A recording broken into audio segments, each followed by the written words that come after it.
afternoon, and welcome to Keep or Not to Keep Dairy Welfare and Profitability Considerations. I'm this week's host, Betsy Hicks. I am the CCE Dairy Management Specialist for the South Central region of New York State. Today's webinar is the fourth in our series, where we're welcoming Margaret Quaassdorff with the Northwest New York Dairy Livestock and Field Crops team to talk about strategic dairy heifer marketing and culling decisions for welfare and profit. So Margaret's background, just briefly, Margaret has both practical experience and technical knowledge as a dairy herd manager in research and in industry. In 2015, Margaret earned her MS in Dairy Science and Ruminant Nutrition from the University of Wisconsin-Madison. She worked as a dairy nutritionist and management consultant for several years before managing a robotic teaching dairy in Iowa. She has served as a dairy management specialist for the CCE Northwest New York Dairy team since 2018, and her teaching efforts center around cow and calf health management and nutrition with a focus on dairy technology.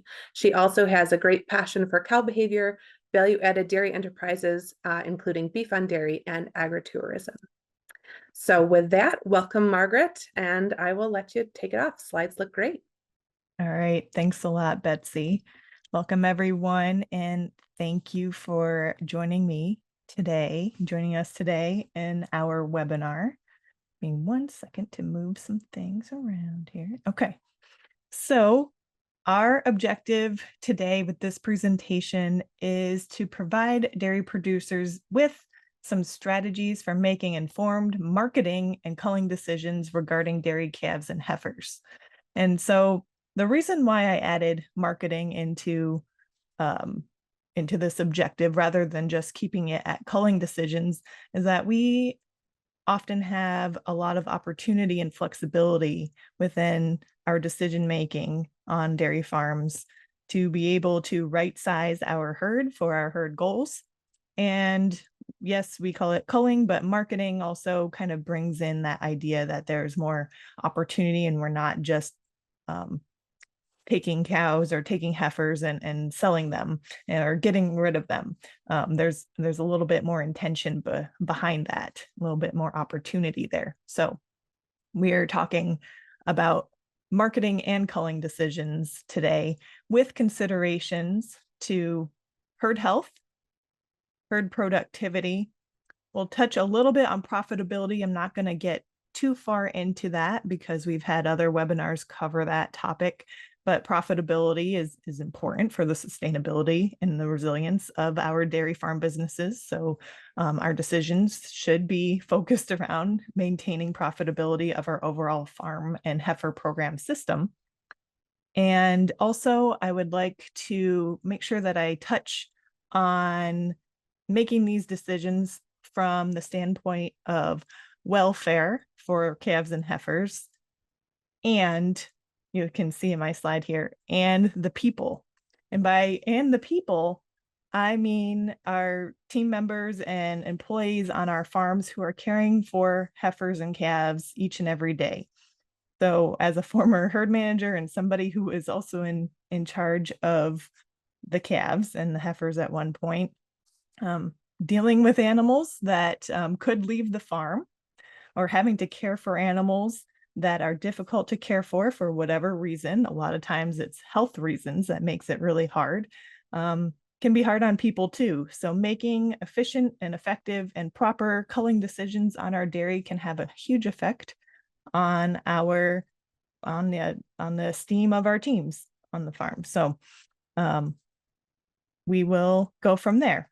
This photo actually is a photo of one of my favorite springing heifers of the past, Vicky. And the reason why Vicky is on this slide here is because unfortunately Vicky fell onto some hard times while I was there at the dairy, and I had to make a difficult culling decision for her. And so it reminds me how important some of these decisions can be and how difficult some of these decisions can be. And that's why we're going to go through some strategies to make better informed decisions so that we're making the right decisions for our business. Okay, so our overall goal is to raise profitable, high quality heifers for our system going into our dairy. And maybe if we're selling them to another farm or we're marketing genetics, our overall goal typically is to raise these high quality heifers. It's never we're never setting out to raise mediocre heifers. We're never setting out to create a herd that's just as we're looking at our youngest generation on the farm of calves. We're not looking 2 years, 3 years down the line at them and saying, I hope they're just regular and okay. So here's our overall goal, but how do we know that we are on track with this goal? How do we know that we are going to complete our goals? Well, first of all, we're going to have farm goals, and that's going to be different depending on the farm that we're working with or the farm that we own. And that goal might change depending on a lot of different things like market trends or land availability or financial feasibility or facilities. So there's a lot of different things that could happen here. But I'm going to give a couple tools coming up to help us evaluate our farms. How do we know if we're on track producing our high quality heifers so that we are able to make those decisions on which animals to market, which animals to cull from our herd? Okay, so the first thing that we're going to start off with is how many heifers do we actually produce on the dairy? And this equation here that you can see on the screen is an equation that you can actually Google how many heifers do I produce on my farm, and you'll get resources from other universities, Penn State, Maryland, Cornell. Some of them are slightly different depending on which of the factors you want to include in that main equation, but for simplicity's sake, we're going to go with this one here. You're going to have to know your herd size and multiply that by 12 divided by your calving interval times the percent of female calves that you produce on your farm times 1 minus the calf mortality rate, and multiply that by 24 divided by the age at first calving that you have on your farm currently. And that is going to give you a pretty good number about how many heifers you're currently producing on an annual basis on your farm. And just a side note here that calf mortality is, in this case and in most cases, counts deaths of those calves in the first 48 hours after birth. That is not necessarily the standard that you have to hold to your farm. If you want to call it at 24 hours, you can call it at 24 hours. If you want to call it a little bit differently, you can do that. You can decide for your farm what that number means to you and work it from there. Okay, so before we talked about how many we were producing currently using our current numbers. That equation will help us see how many do we produce on an annual basis currently. The next question is, how many replacement heifers do we actually need on an annual basis? And that is kind of a difficult question to answer also, because how do you know what's going to happen on your farm in a year that is going to allow you to know exactly the number of heifers that you're going to need? We're not going to know that exactly, but we are going to be able to guesstimate the number that we are going to need to replace the cows leaving the herd.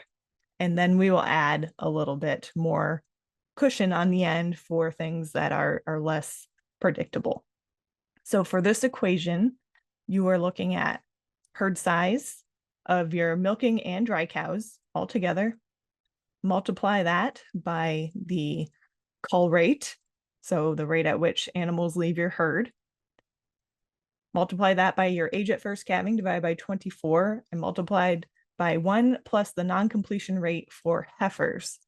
So your non-completion rate for heifers talks about how many heifers that were born alive on your farm, how many of those do not make it into the milking herd? How many of those do not make it through the calf milk feeding fees, through breeding, through calving into the milking string? What is the percent of those animals? So the calculation is pretty simple there. Number of heifers leaving the herd before first calving divided by total number of heifers born alive. Multiply that by 100 and you get your percent of animals. So on some farms, you can see numbers all over the place, greater than 15%, less than 15%. You want to minimize this number because you want to be efficient. You want to be able to raise those animals in a healthy way and make them into profitable dairy animals on your farm. Now, not every animal is going to make it. And as we're talking about making marketing and culling decisions, not every animal actually should make it, depending on what happens along that journey into your milking string. So we need to think about more. We need to think about more as to why are these animals not making it, and are those reasons okay and match up with our goals? So I have a few listed here. So why are animals not making it to our milking string? Why are our calves or heifers that we have started with the intention of them making it, why are they not getting there? Could it be a health issue? Could it be a reproductive issue? Could it be an injury that's happening? Or are we just selling too many heifers? Are we just getting excited and selling heifers when somebody asks? I don't know. Do we have different contracts that we made and we weren't necessarily aware of other factors on the farm that would reduce the number of heifers? So why are these heifers not making it? Before we get into more of that, we're going to talk a little bit about how many extra heifers do we need. I said, we can look at our non-completion rate, but it's important to consider how many extra you need. If you talk to all different types of consultants, they're going to have a whole different range of how many extra you need now. And that's for good reason. Some farms, all farms have different strategies. And typically you can have 6 to 10% more heifers than you need and usually be okay with that. But what is happening on your farm? Are you somebody who keeps everything on your farm no matter what, raises and keeps every single heifer that's born on your farm? Where we want to be careful with that is we don't want to stress our facilities. We don't want to stress our mature cow herd by pushing out productive, healthy cows just because we have so many heifers coming in. What else could we be doing with either those animals entering lactation or with our breeding strategies? What is the opportunity cost there for producing more heifers than what you need? Okay, so what other reasons? How many extra would we need? Are we considering that we want to expand this year, next year, 3 years, expand our herd size? Or are we going to try and keep our herd size the same? This is going to help us determine how many extra heifers that we breed for. Do we have a market opportunity to sell extra ones? Right now, there's a huge opportunity to sell extra heifers into the system. Dairies are looking for heifers, partly because of the beef on dairy industry has encouraged farmers to want to breed to more beef. And as somebody who studies that industry, that can be a very good strategy for farms to make some extra money and to manage their heifer inventory. But it also is a strategy that has to be managed appropriately, and you have to keep an eye on it to make sure that it's still aligning with your herd goals. So, okay, and the last the last piece I want to talk about is what kind of risks do you have on your farm coming up, or in the foreseeable future that you might want a few extra heifers. Now, we're all hearing about the H5N1 virus that is affecting the dairy herds. Fortunately, we do not have it in dairy herds here in New York State yet, but we want to be cautious and we might want to be prepared in case we need to replace more of our herd in the future. So maybe having some extra heifers, carrying some extra heifers at this point might not be a bad idea. And like I had mentioned before, beef on dairy, the availability and price of replacement heifers in the market is the availability is low and the price is high. So are we breeding too many animals to beef to create this beef on dairy calf that has a very good value but at the expense of not creating enough replacements for our own herd and not being able to purchase those replacements in the market for a price that makes sense to us?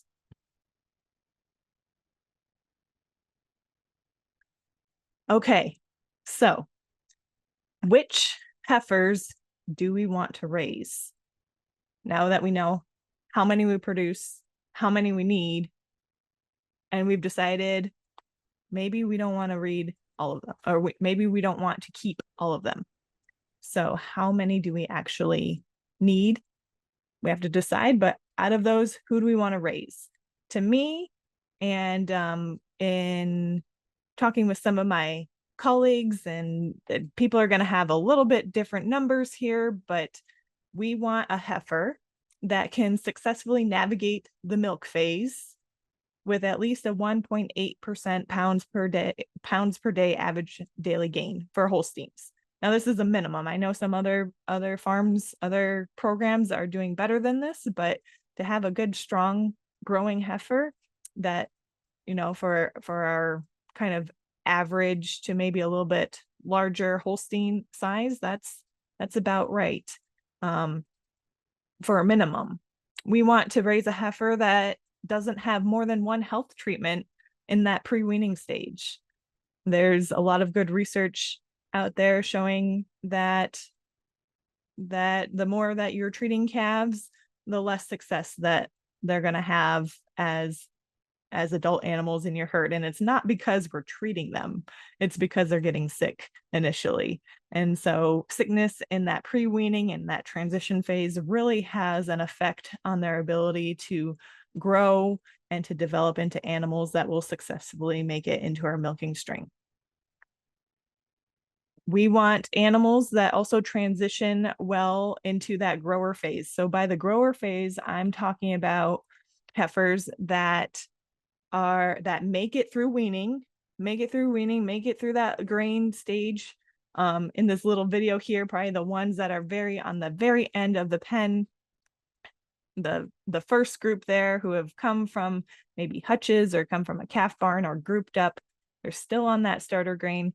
Now we want heifers that do well into the grower phase, and we want them to enter that phase at a minimum of 190 pounds, maintain a minimum of that 1.8 pounds or more average daily gain per day, and have a goal of reaching 240 pounds by 90 days old. And again, these numbers might change a little bit depending on the size of the cows in your herd or your breeding strategies. We need to make it specific to our herds. So I'm just going to point to this comment on the last, or on the bottom of the slide here, is weigh your mature cows to know if these targets should be yours too. Every time we're talking about growth goals or herd goals, we tend to lean towards kind of these ideal imaginary numbers in our brain. But what we should really be doing is set up some scales, or get somebody to set up some scales so that we actually know our mature body weight of our herd, because a lot of data, a lot of management strategies comes from that specific number or that range of numbers in your own herd. And so it's super important, if I was to make any recommendation about your next equipment that you should buy or invest in, is weigh your mature cows, so that you can back calculate and see, are we meeting our herd goals? So which heifers do we want to raise? We want heifers that after that transition phase, after that grower phase, continue to grow efficiently and steadily. And for Holsteins, they should maintain that almost 2 pounds a gain from that 3 to 6 months of age, and also reach that average weight of 400 to 450 pounds at 6 months, depending on your mature cow size. If you've got bigger cows, you're going to want bigger animals at that stage. Again, we want to raise heifers that are reproductively efficient, ones that reach appropriate body size at the right time to breed. Breeding age is not necessarily just the age, it's about the body size. So can we get these animals to a point where they're cycling properly and that they are bred on time and that they stick to a first or second service? We want to choose the heifers that make it to and through her first lactation and produce at least 82% of mature cow average milk in their first lactation. We want more than that, but minimum of 82%.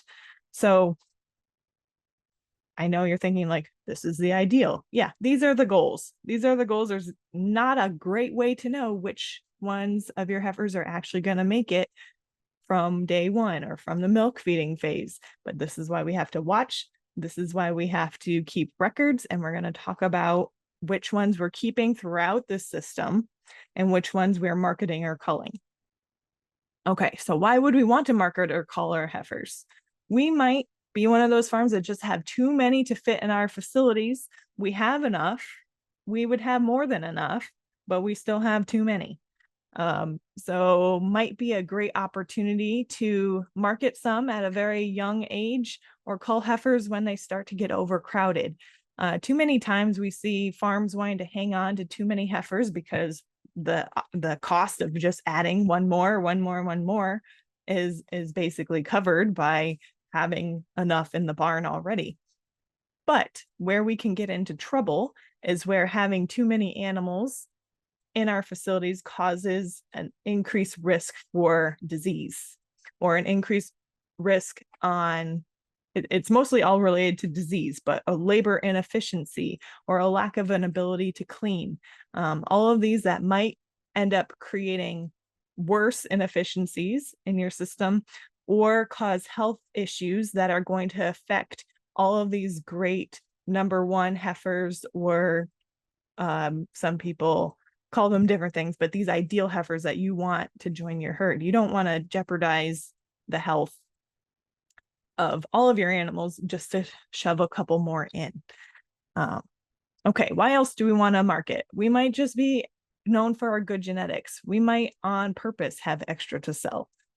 That's great. That's good for people right now who are looking to sell heifers, and because a lot of people are looking to buy heifers and looking to buy good ones. We might want to sell because of illness, injury, they don't fit our goals right now, or they might not have ever fit our goals.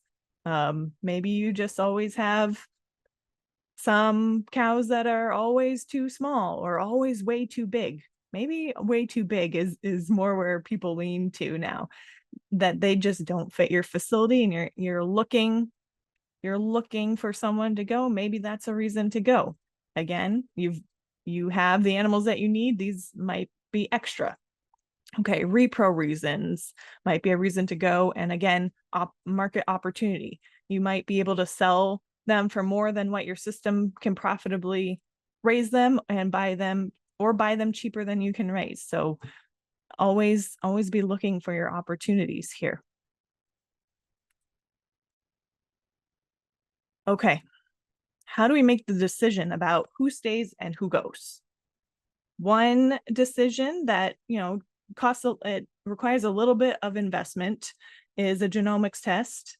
Not every farm does it, but a lot of farms do it now. You test a portion or all of your heifers to determine their genetic value, and you can market the bottom percent of them, which still might be really nice animals in your herd. It's just not your best. And so that's a perfectly good way to determine which animals you would like to cull from your herd or market. You could also do something like this by looking at your pedigrees or your PTAs. You might assume that animals from good lines would also be good animals to join your next string in the milking herd. It's not always the case, but this definitely is a better way than just making a random choice as to which animals are going to leave the herd. If you need to get rid of a few, if you are looking to reduce or right size your herd. Right down here, I have environment matters. And the reason why I put a reminder down there is just because your genomics or your pedigree says that your animal is going to be the tip top, is going to produce this much milk and have these health traits and be the best animal to keep, it's really important to look at what does she actually look like on the farm right now.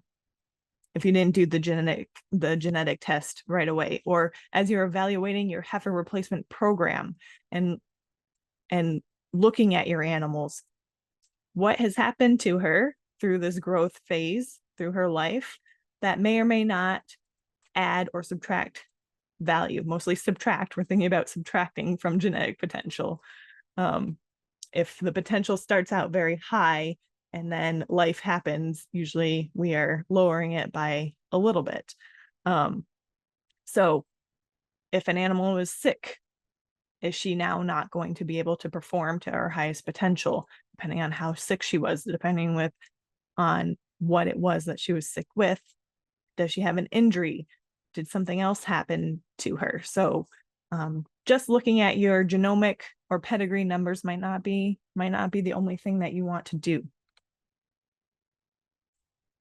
Okay, health records. This one is one of my most favorites to look at in deciding whether or not an animal should stay or go. It's very important to maintain those consistent and accurate records for all calves and heifers, and even starting from birth in your maternity pens. Calves who are dystocia calves or cows that had a difficult birth, for these calves don't usually do as well as their peers.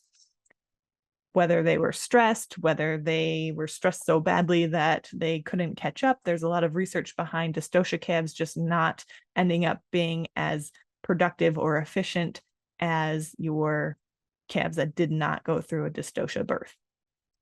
Sometimes farms are making choices as to whether heifer twins are worth keeping. Some people keep them. Some people say, well, they're too small to start with, and sometimes there was trouble with the calving, or they might have a rough start. Those might be really easy ways to determine or to start to make your list, to rank. If you do have to make some culling or marketing decisions, what animals would you prefer to keep and what animals might be the best to leave? Okay. Again, looking at disease, not just the data. This, especially this time of year in New York, is difficult for calves. It's wet, it's cold, and it's frigid cold, and it's damp. And also in the fall, we have the same type of weather, and that contributes a lot to respiratory disease. And to me, respiratory disease is one of the most difficult diseases to help our calves get through. And it also causes some of the most detriment to our future milking string. This older research, but it's good research from Soberon's group at Cornell, says that, calves that were diagnosed and treated for scours produce over 1,000 pounds less milk in their first lactation than calves with no record of illness or treatment.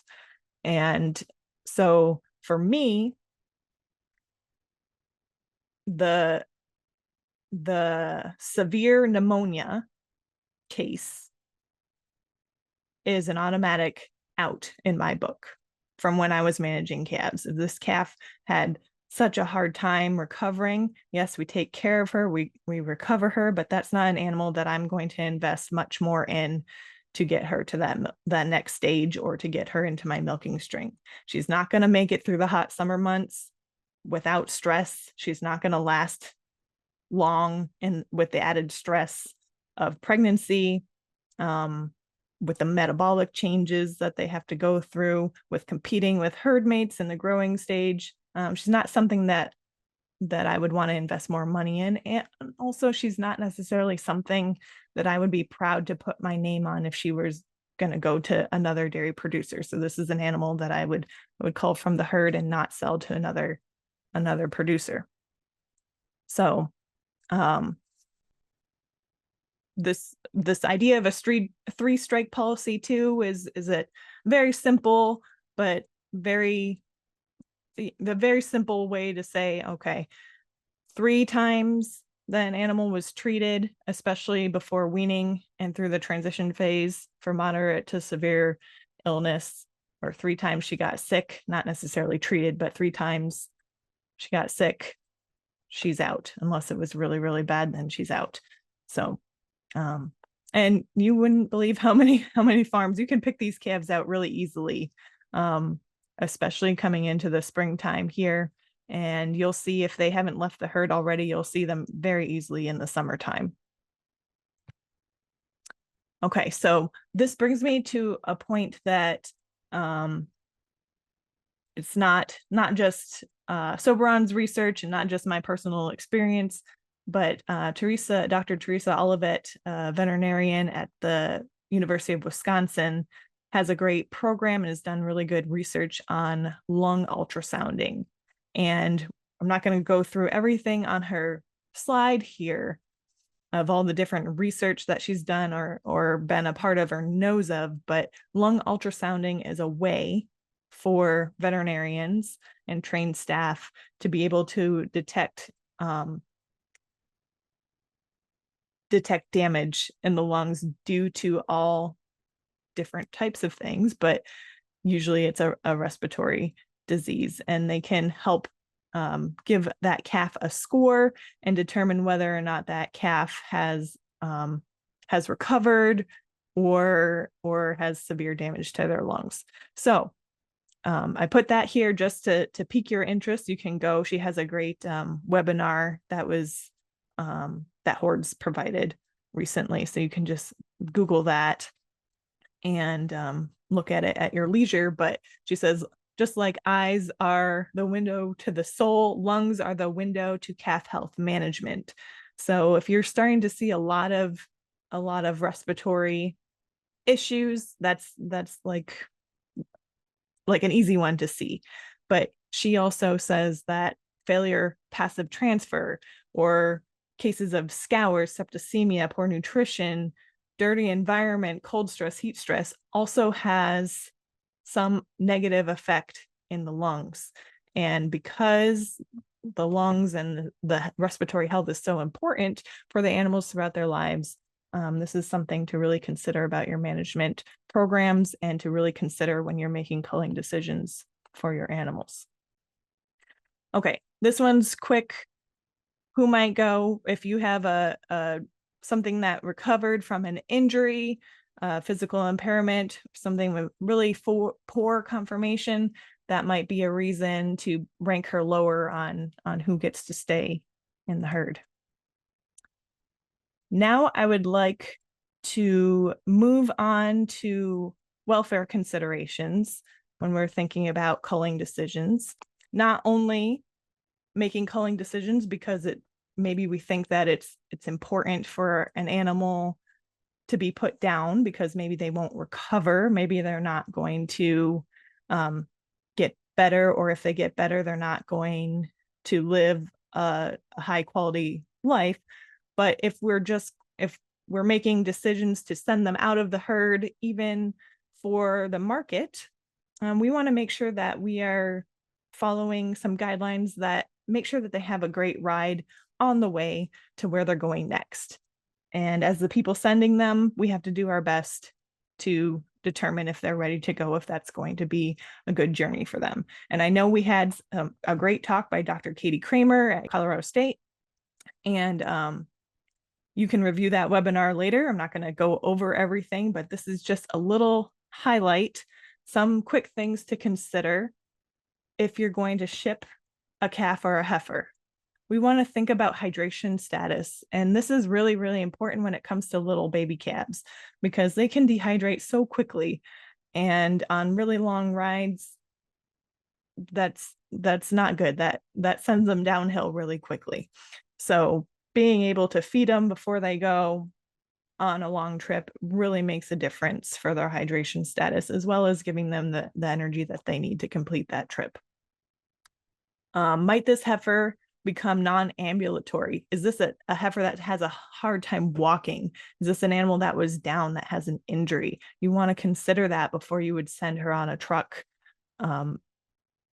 to another location, whether she's going for slaughter, whether she's going to the sale, to the auction, to who knows where next.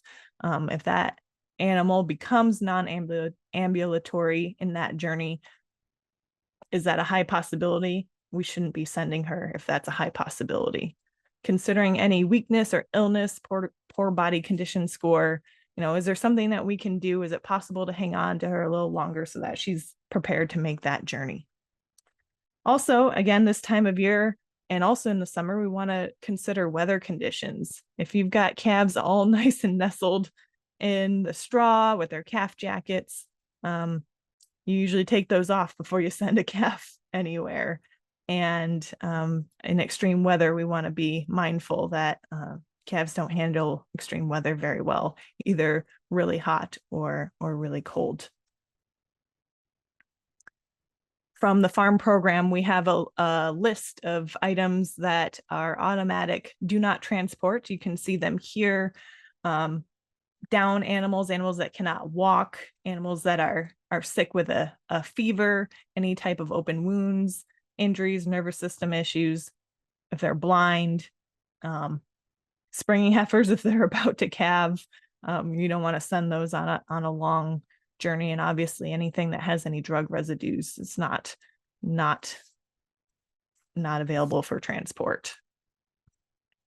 This brings me to some other questions here. So what do we do when we have maybe a knuckled over calf? What do we do with that? That takes some consideration. Is it lame? No. Is it sick? No.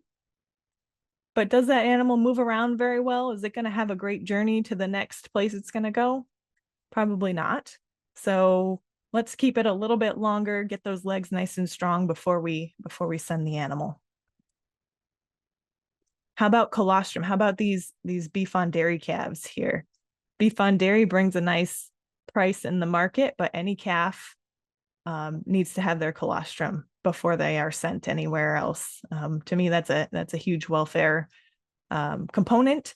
And as we know, that colostrum is necessary for the health and for the life of the calf and for the profitability of the next person who is going to raise them or take care of them. So colostrum is super important. And the reason why I put this other icon here showing survey results from farmers who are raising beef on dairy calves on their dairies, we can see from our research, from our survey here in Cornell Extension, that most farmers do a good job of feeding colostrum before they send even their beef on dairy calves.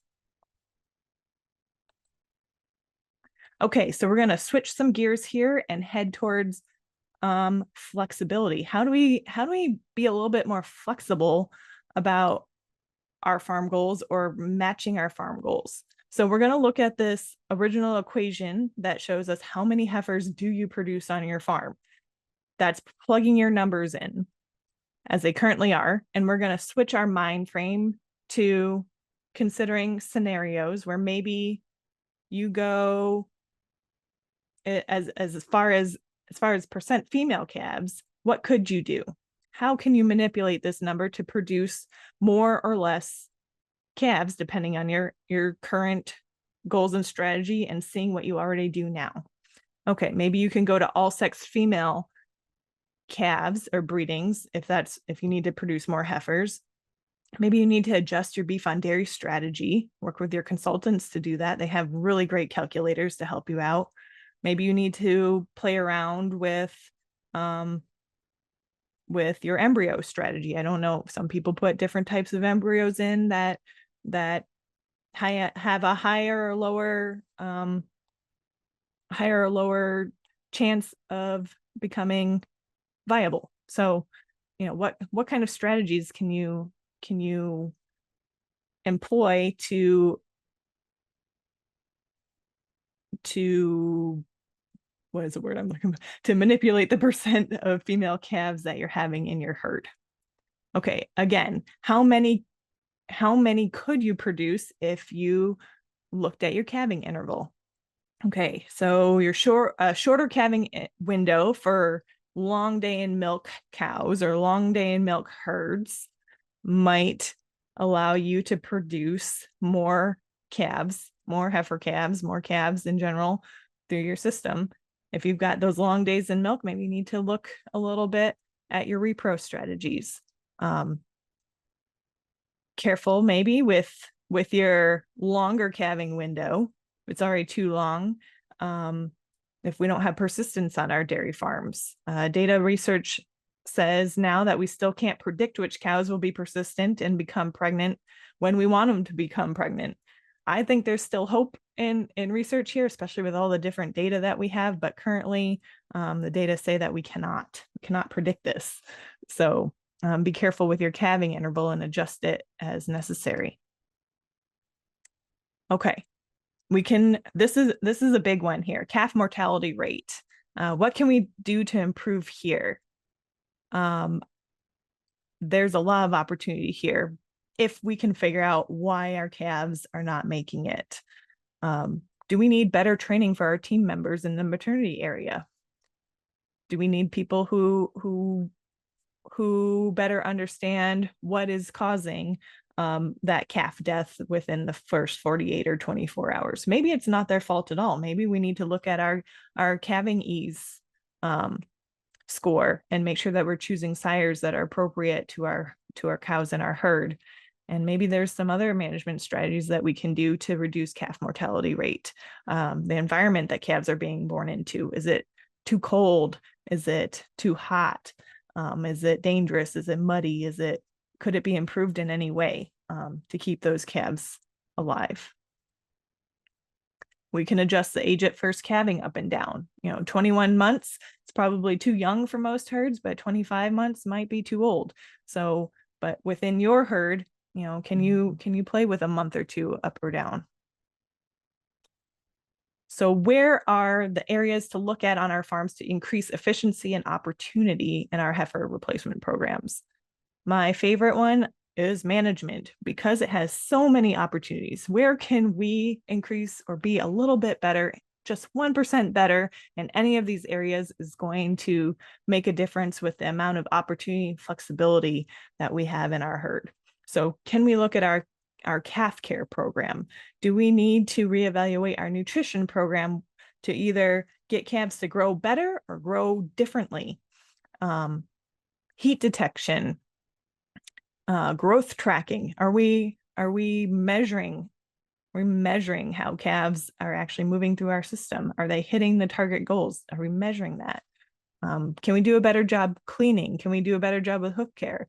Feed push-up. A lot of heifer facilities tend to be out in the middle of nowhere, and sometimes they're difficult to clean, and sometimes they're hard to check on. And maybe with some of our camera technology now, we can have eyes on those heifers better, but it's still important that we are doing our best to take care of those animals in that growing phase, because again, this is the future of our herd, and we've already invested so much money in their early life stage that we want to continue their growth and continue their success through the breeding stage, through the growing stage, up until they enter our herd. Facility restrictions might be another area you might want to look at to be able to have more opportunity and flexibility, efficiency in choosing what animals you want to market or cull. We can do audits on ventilation, look at circulation, calculate resting space, water space, feed space, ability to clean, labor efficiency, order of operations, and how to manage that barn or how to manage that system. There's so many opportunities here that we can either reorder facilities or redesign facilities, or we can do the best with what we have by making small improvements. Looking at your breeding program, heat detection, your genetic goals, your percent of herd that you're breeding, the strategy that you're choosing, all of these can increase your ability to make or to have more flexibility and opportunity to make decisions that you want to make within your culling and marketing decisions within your herd. So to kind of wrap it up here, I would like you to take a look at your own farm or at the farms, the dairies that you work with. Take a look at what you actually have going on in your calf and heifer pens. Hopefully, most of your animals are looking well, they're looking consistent, they're looking comfortable, they're looking happy. But if there are some improvements or some outliers that maybe we would like to consider removing from the system before we invest any more time or money or resources in, that we can provide a good way to transport, some good welfare at this point, or an opportunity to market animals, what do we've got going on? Make sure that we're evaluating at different time points, not just when they're little, not just at the breeding pen if they got pregnant or not. There's a lot of opportunity to better structure your heifer raising program by making decisions throughout the process. So are these animals the right ones for your dairy? Every dairy is going to look different. Make sure you focus on your goals. Make sure you focus on what works for your environment, for your climate. I like this slide because we've got several different breeds and we've got several different environments and across the world, and travels and dairies that I've been to and consulted on over the world. So with that is the end of the presentation, and my contact information is shown here. So much, Margaret. That was an excellent overview of what we should keep in mind for our future of our herd.